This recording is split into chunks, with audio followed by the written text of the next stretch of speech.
बघा थर्ड नंबरचा एक्झाम्पल आहे 27 upon x minus 2 plus 31 upon y plus 3 equal to 85. 31 upon x minus 2 हे 2 आहे x minus 2 plus 27 upon y plus 3 equal to 89. हे दोन simultaneous equation दिलेले आहे. ठीक आहे, त्यांना ॲज इट इज लिहा. The given simultaneous equations are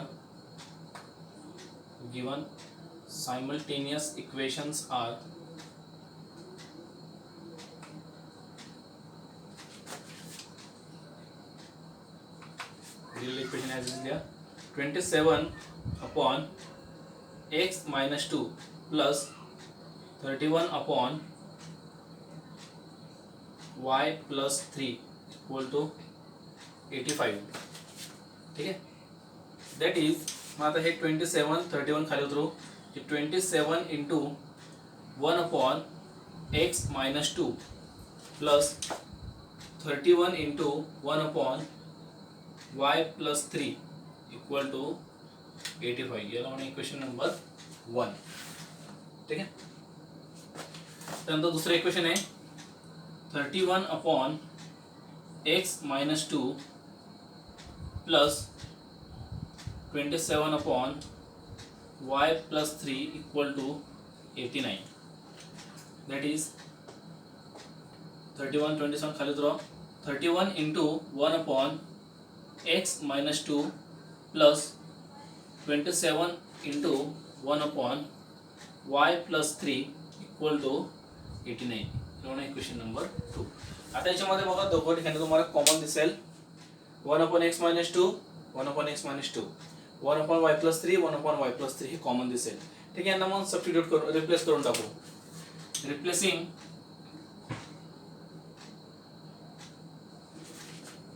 1 upon x minus 2 by p and 1 upon y plus 3 by q in equation 1 and 2. Equation 1 आणि 2 मध्ये आपण काय करू 1 अपॉन एक्स मायनस 2 ला p ने रिप्लेस करू 1 अपॉन वाय प्लस 3 ला q ने रिप्लेस करू. ठीक आहे, देअरफॉर इक्वेशन कशी बनतील बघा. One equation 27 1 upon x minus 2 याला आपण p टाकतोय म्हणजे 27 p plus 31 into 1 upon y plus 3 तर आपण टाकतोय q 31 q is equal to 85. ठीक आहे, नवीन इक्वेशन तयार झाला त्याला म्हणा इक्वेशन नंबर 3. ठीक आहे, आता सेकंड इक्वेशन बघा 31 upon 1 minus 31 into 1 upon x minus 2 plus 27 into 1 upon y plus 3 म्हणजे कसं आहे मग 31 p plus 27 q is equal to 89. Equation number 4. आता हे दोन इक्वेशन सॉल्व करायचे.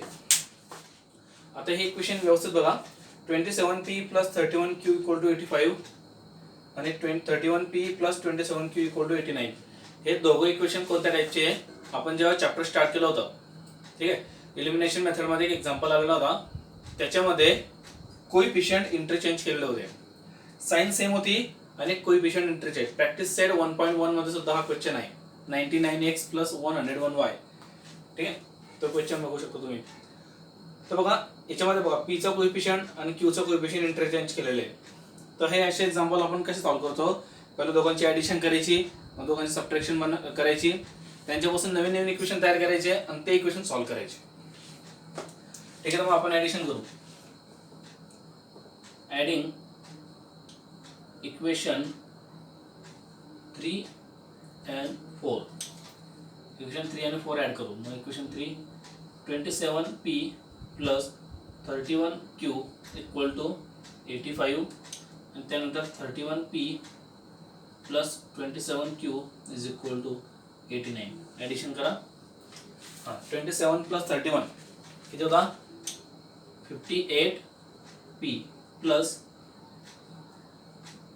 31 plus 27 58q equal to 85 plus 89 5 plus 9 14 carry 7 8 plus 8 16 16 plus 1 17 174. ठीक है 58p plus 58q equal to 174. आता याला डायरेक्टली 58 ने भाग जातोच. 58 ने डिवाइड करा throughout. Dividing throughout by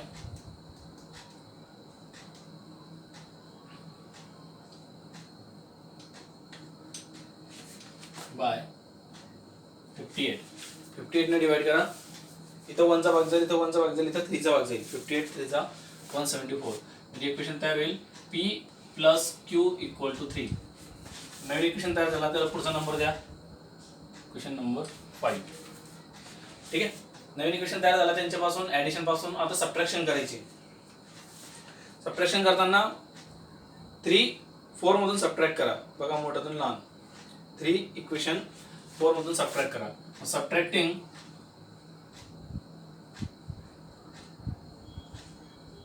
equation 3 from equation 4. Equation 4 वरती द्या. मग 31p plus 27q equal to 89. त्यानंतर 27p plus 31q equal to 85. Subtraction करायची आहे. 31 minus 27 4p. 27 minus 31 minus 4q. लहानतून मोठी संख्या वजा होईल. Equal to 89 minus 85 4. 4p minus 4q equal to 4. Dividing throughout by 4. 4 ने डिवाइड करा. Dividing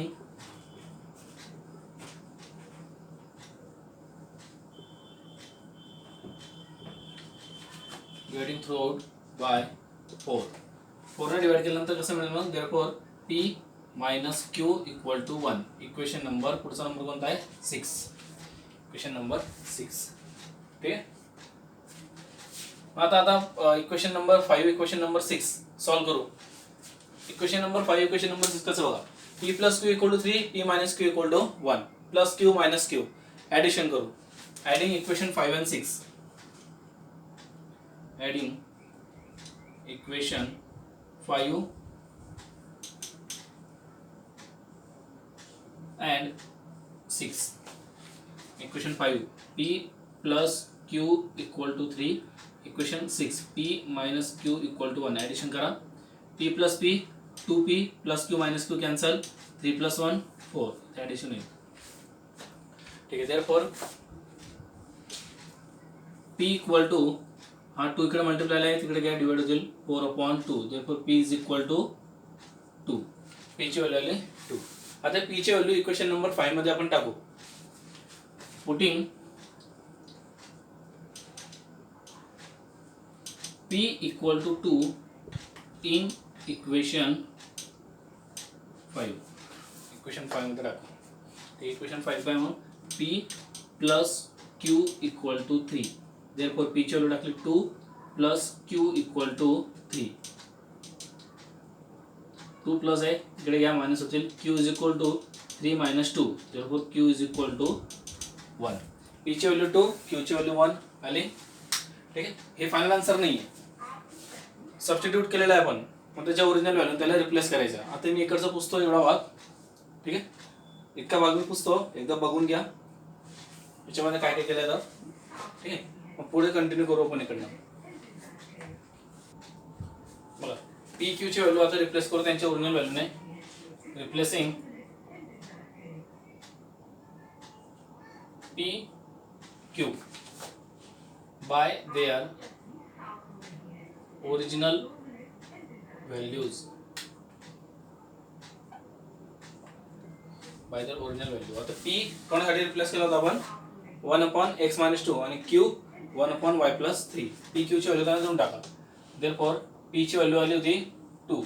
2 equal to 1/x-2 and q ची व्हॅल्यू काय आली होती 1 is equal to 1/y+3.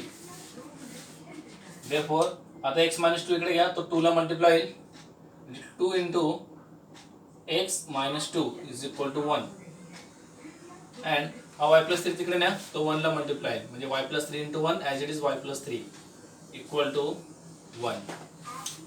Bracket multiply करा. 2 into x 2x minus 2 into 2 4 equal to 1 and plus 3 तिकडे घ्या तो मायनस होईल 1 मायनस 3 देअरफॉर चला पहिले आता एक्सची व्हॅल्यू काढायची ना -4 तिकडे घ्या तो प्लस होईल 2x is equal to 1 plus 4 and 1 minus 3 करा 1 मायनस 3 होता -2 y ची व्हॅल्यू -2 आली आता x ची व्हॅल्यू काढू आपण therefore 2x is equal to 1 plus 4 5 मी ही व्हॅल्यू इथे कंटिन्यू करायची therefore and y equal to -2 ठीक आहे चला आता 2 इकडे मल्टिप्लाय आहे तिथे घ्या डिवाइड होईल x is equal to 5/2 and y is equal to -2 x ची व्हॅल्यू 5/2 y ची व्हॅल्यू -2 ठीक आहे देअरफॉर फायनल आन्सर लिहून घ्या x y equal to 5/2 -2 is the solution of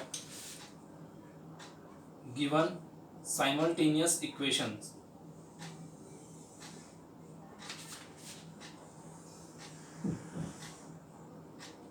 ठीक आहे अशा प्रकारे एक्झाम्पल सॉल्व करायचे हा 4 मार्कांना एक्झाम्पल विचारला तो व्यवस्थितपणे सॉल्व करायचा कोएफिशिएंट इंटरचेंज असलेला एक एक्झाम्पल आहे पण ऍडिंग करून नवीन इक्वेशन बनवायचा परत ते सबट्रॅक्ट करून अजून नवीन इक्वेशन बनवायचं जे नवीन इक्वेशन तयार होतात त्यांना सॉल्व करायचं पी क्यू ची व्हॅल्यू काढायची ठीक आहे मग पी क्यू ची व्हॅल्यू त्यांच्या ओरिजिनल व्हॅल्यूला रिप्लेस करून टाकायची त्याच्यावरून एक्स वाय ची व्हॅल्यू काढायची गडबड कुठे होते इथं ठीक आहे पी आपण x -2 ला मानलं होतं आणि q y 1/y+3 ला ठीक आहे मग p आणि q ची व्हॅल्यू त्यांना देऊन टाकायची क्रॉस मल्टिप्लिकेशन करताना गडबड नाही करायची आता इथं डिनॉमिनेटर नाहीये तर डायरेक्ट हा डिनॉमिनेटर तिकडे नेला तो x -2 तिकडे मल्टिप्लाय झाला 2 × x -2 आणि इकडचा फक्त 1 राहिला ठीक आहे मला व्यवस्थित सॉल्व करायचा आणि x y ची व्हॅल्यू काढायची ठीक पुढचा एक्झाम्पल घेऊ आता शेवटचा लास्ट वाला एक्झाम्पल आहे 4th नंबरचा 1/3x + y + 1/3x - y = 3/4 आणि 1/2 × 3x + y - 1/2 × 3x - y = -1/8 दिलेला एक्झाम्पल आहे लिहून लिहा given simultaneous equations are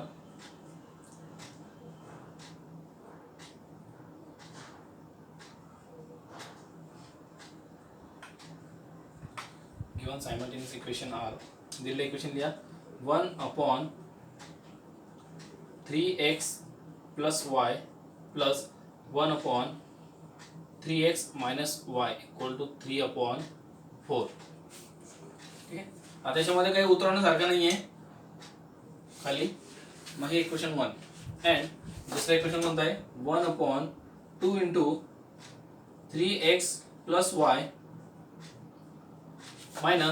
1/2 × 3x - y = -1/8 याला म्हणून इक्वेशन नंबर 2 आता 1/3x + y 1/3x - y हे कॉमन दिसतं तुम्हाला ठीक 1/3x + y 1/3x - y ठीक त्यांना आपण सबस्टिट्यूट करू p q next replacing 1/3x + y by p and 1/3x - y by q in equation 1 and 2 equation 1 आणि 2 मध्ये आपण रिप्लेस करू ठीक आहे p q ने आता बघा 1/3x + y + 1/3x - y = 3/4 मग 1/3x + y हा पूर्णचा पूर्ण आपण काय रिप्लेस करतोय p ने म्हणजे हे इक्वेशन असेल p प्लस 1/3x - y पूर्ण रिप्लेस होईल कोणाशी q लिहिला q = 3/4 3/4 आला लक्षात ठीक आहे याला आपण पुढचा नंबर द्या मग इक्वेशन 3 आता पुढे आता इथं महत्त्वाचं 1/2 × 3x + y - 1/2 × 3x - y = -1/8 आपण रिप्लेस काय करतोय 1/3x + y आणि 1/3x - y इथं 2चं काहीच काम नाही, म्हणजे इथं 2 रिप्लेस होणार नाही, तो ॲज इट इज राहील. पण हा 2 कुठं आहे? खाली आहे. तो वरती का मल्टिप्लायला आहे का? नाही, तो डिवाइडला आहे. म्हणजे 1/2 हे कोइफिशियंट राहील. म्हणजे 1/2 म्हणजे म्हणण्याचा अर्थ असा आहे 1/2 इंटू 3x प्लस वाय. याला आपण असे लिहू शकतो 1/2 इंटू 1/3x प्लस वाय. आता करा बरं multiplication. Numerator into numerator, denominator into denominator. 1 into 1 1 आणि खाली 2 इंटू 3x प्लस वाय. ठीक आहे, म्हणजे हा 1/2 कोइफिशियंट धरला जाईल आणि 1/3x प्लस वायला तर आपण सब रिप्लेस करतोय.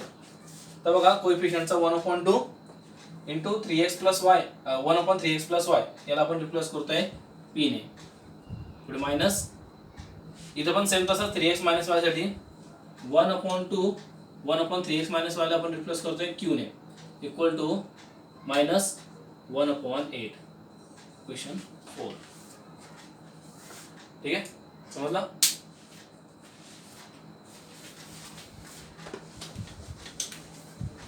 आता पुढे p plus q equal to 3/4 आणि इथं 1/2p minus 1/2q equal to minus 1/8. आता हे डिनॉमिनेटर आपल्याला दिसायला नको, म्हणजे एकदम सिंपल फॉर्म मध्ये याला कन्वर्ट करायचं. मग कसं करायचं? इक्वेशन 3 मध्ये डिनॉमिनेटरला कोण आहे? 4. जो डिनॉमिनेटरला असला त्याने आपण डायरेक्ट थ्रूआउट मल्टिप्लाय करतो. म्हणजे इक्वेशन 3 ला आपण 4 ने मल्टिप्लाय करू. मल्टिप्लाइंग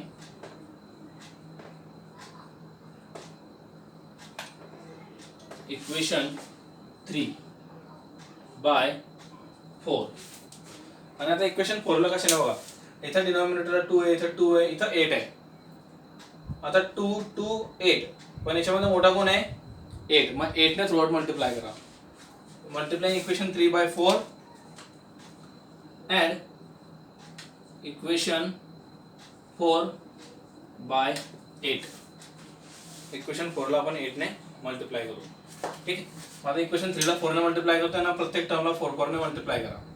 मग 4 into p 4p plus 4 into q 4q equal to, आता 3/4 ला आपण 4 ने मल्टिप्लाय करतोय. डिनॉमिनेटरचा न्यूमरेटरचा 4 कट करेल 3. नवीन इक्वेशन तयार झाला, त्याला म्हणा इक्वेशन नंबर 5. लक्षात? आता इथं 1/2 इंटू p इंटू आपण इक्वेशन 4 ला कितीने मल्टिप्लाय करतोय? 8 ने. मग 1/2p इंटू 8. आता 2 ने भाग जाईल. 2 1 जा 2, 2 4 जा 8. 4 इंटू p 4p, इथे 4p मायनस सेम इथं पण तसंच 1/2q इंटू 8. ठीक आहे, 1/2q इंटू 8. 2 1 जा 2, 2 2 जा 4. आता 4 इकडे मल्टिप्लायला आहे, 4 into q 4q minus 4q equal to, आता मायनस 1/8 इंटू 8. 8 8 कॅन्सल, आन्सर येईल -1, म्हणजे इथे येईल -1. Equation number 6. इक्वेशन काय काय मिळालं बघा, 4p plus 4q equal to 3 आणि 4p minus 4q equal to -1. 4q plus 4q minus 4q. आता इथं पहिल्यांदा असं झालं की pq यांचे एकाच टायमाला एक कोएफिशिएंट इक्वेट आले. मग तुम्ही आता p पण एलिमिनेट करू शकता किंवा q पण एलिमिनेट करू शकता. पण सोपं कोणतं दिसतंय? इथं प्लस मायनस म्हणजे ऑपोजिट साइन वाले. ऑपोजिट साइन असते तर आपण काय करतो? ऍडिशन करतो. मग ऍडिंग इक्वेशन 5 and 6. इक्वेशन 5 आणि 6 ऍड करू. ठीक आहे, मग equation 5 4p plus 4q equal to 3. त्याच्या खाली equation 6 4p minus 4q equal to -1. Addition करा. 4p plus 4p 8p plus minus 4q काढ होतील इक्वल टू, आता बघा प्लस मायनस हे होतील मायनस, म्हणजे ऍक्च्युअली कसं होऊन जाईल 3 - 1 किती 2. 8p equal to 2. देअरफॉर 8 इकडे मल्टिप्लाय आहे तिथे या डिवाइड होईल. p is equal to 2/8. Therefore 2 ने डिवाइड करून टाका. p is equal to 1/4. p ची व्हॅल्यू आली 1/4. हे 1/4 आता इक्वेशन नंबर 5, 6 कोणत्याही एका इक्वेशन मध्ये टाका. इक्वेशन 5 मध्ये टाकू. पुटिंग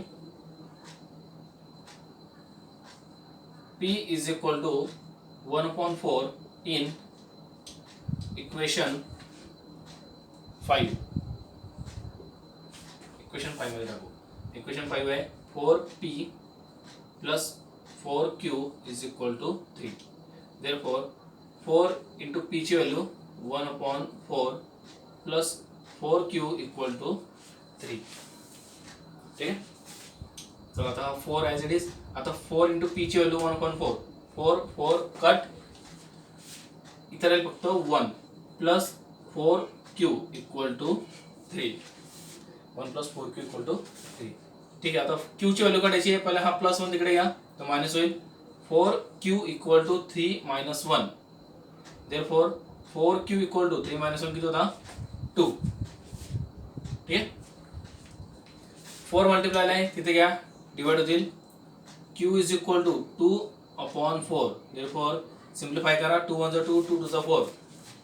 वरती 1 खाली 2. Q is equal to 1/2. P ची व्हॅल्यू 1/4, Q ची व्हॅल्यू 1/2. आता हे P Q ची व्हॅल्यू त्यांच्या ओरिजिनल व्हॅल्यूला रिप्लेस करायचे. Replacing P Q by their original values. P ची ओरिजिनल व्हॅल्यू काय आहे? 1/3x plus y. ठीक आहे. म्हणजे हा 1/4 त्याला देऊन टाकायचा. Q ची ओरिजिनल व्हॅल्यू काय आहे? 1/3x minus y. हे 1/2 त्याला देऊन टाकायचं. ठीक आहे. देअरफॉर P ची value 1/4 equal to 1/3x plus y and Q ची value 1/2 equal to 1/3x minus y. दोघे आता रॅशनल फॉर्म मध्ये आहे, मग डायरेक्ट क्रॉस मल्टिप्लिकेशन करा. 3x plus y into 1, 3x plus y equal to 4 into 1 4. परत एक नवीन इक्वेशन तयार झाला. ठीक आहे. याला म्हणून इक्वेशन नंबर. पुढचा नंबर कोणता आहे? 7. अँड बघा cross multiplication. 3x plus y into 1, 3x plus y equal to 4 into 1 4. आता इथं पण cross multiplication. 3x minus y into 1 इथं and 3x minus y equal to 2 into 1 2. Equation number 8. ठीक आहे. 3x plus y equal to 4 आणि 3x minus y equal to 2 plus y minus y. परत equation 7 8 add करा.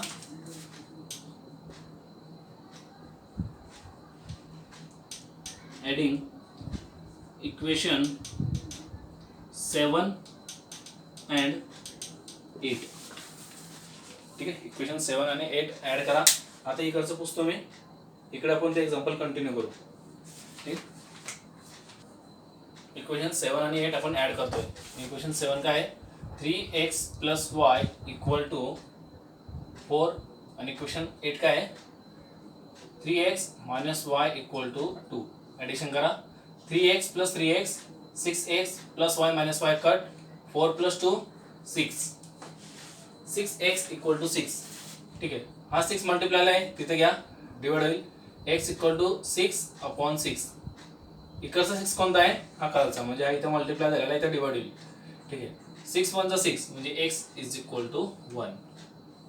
x ची value आली 1. आता हे x ची व्हॅल्यू कोणतेही 7 8 या दोघांपैकी कोणतेही एका इक्वेशन मध्ये टाका. Putting x is equal to 1 in equation 7 सोबत दिसतोय.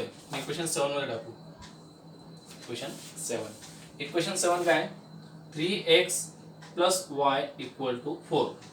मग x ची व्हॅल्यू टाका 1. देअरफॉर 3 इंटू x ची value 1 plus y equal to 4. 3 into 1 3 plus y is equal to 4 plus 3 आहे तिकडे घ्या, मायनस होतील. 4 minus 3 therefore y is equal to 1. y ची व्हॅल्यू आली 1. एक्स वाय दोघं व्हॅल्यू मिळाले, सोल्युशन लिहून टाका. Therefore x y equal to 1 1 is the solution of given simultaneous equations.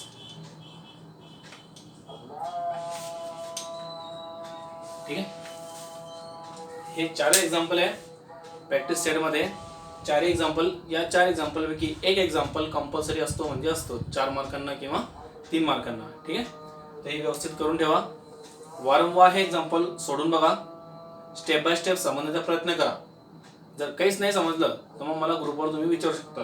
ठीक आहे, मी तुमची हेल्प करेल. मग लक्षात, पुढच्या व्हिडिओमध्ये आपण शेवटचा पॉईंट घेऊ चॅप्टरचा, applications of simultaneous equations. Simultaneous इक्वेशनचं ॲप्लिकेशन, त्याच्यामध्ये वर्ड प्रॉब्लेम येतील. ठीक आहे, म्हणजे कसं, the sum of 2 numbers is 10 and the difference of 2 numbers is 2, then find the numbers. जसे 9वी मध्ये क्वेश्चन होते वर्ड प्रॉब्लेम, तसेच आता 10वी मध्ये फक्त थोडे ॲडव्हान्स येतील. ठीक आहे, व्यवस्थितपणे अभ्यास करा. आणि जे होमवर्क मी देतो, बरेच लोक होमवर्क करत नाही. ठीक आहे, तर त्यांच्यासाठी हे शेवटची वॉर्निंग आहे, नाहीतर लगेच तुमच्या घरी कॉल जाईल. ठीक आहे, मला सर्वांचे होमवर्क पाहिजे, व्यवस्थित होमवर्क करा आणि व्यवस्थित अभ्यास करा. ठीक आहे.